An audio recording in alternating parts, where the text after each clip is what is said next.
बैठ के चल तू भाग मत काज हो गई बाप घरे जाके बा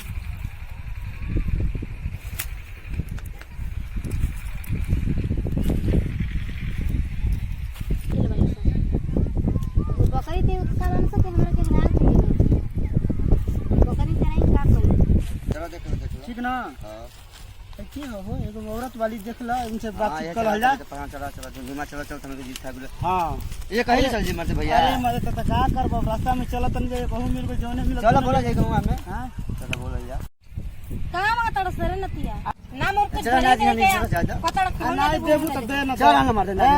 लोग से मने का करबो ना दी तो दिहा काहे ना पूछला ना के बेरी अच्छा ठीक बाटे चला तो दे दे जोन देबू तुम भाई अरे का मांगत रहो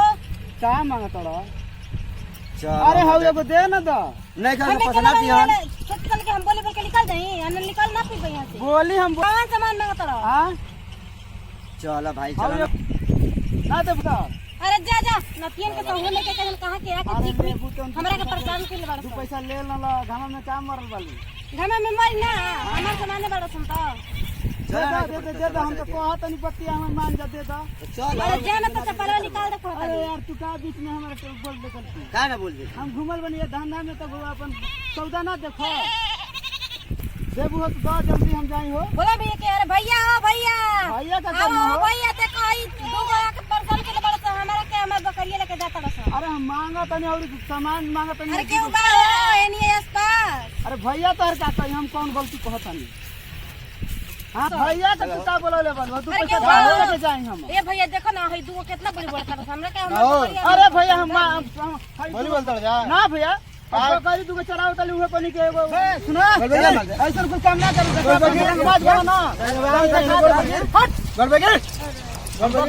खरीदे बोल बगी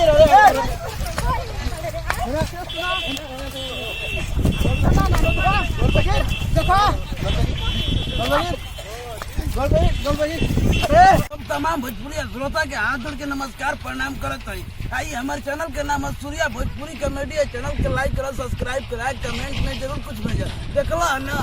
ले ला जाई तो लोग कहता कि हालांकि बकरी खरीदे वाला हो जाई लोग तू जाना और उल्टा पुल्टा बोलल आजा मार चप्पल पिट ले हमन के समाज में कोई भी बेटी बहन अगर गरीब घर के बेटी बहन भी है अगर चरावत है बकरी तो उल्टा पुल्टा बोल पसंद है यही के साथ में ये वीडियो से देंगे भी इजाजत और दूसरा वीडियो में करब जा हमन के प्रतीक्षा नमस्कार।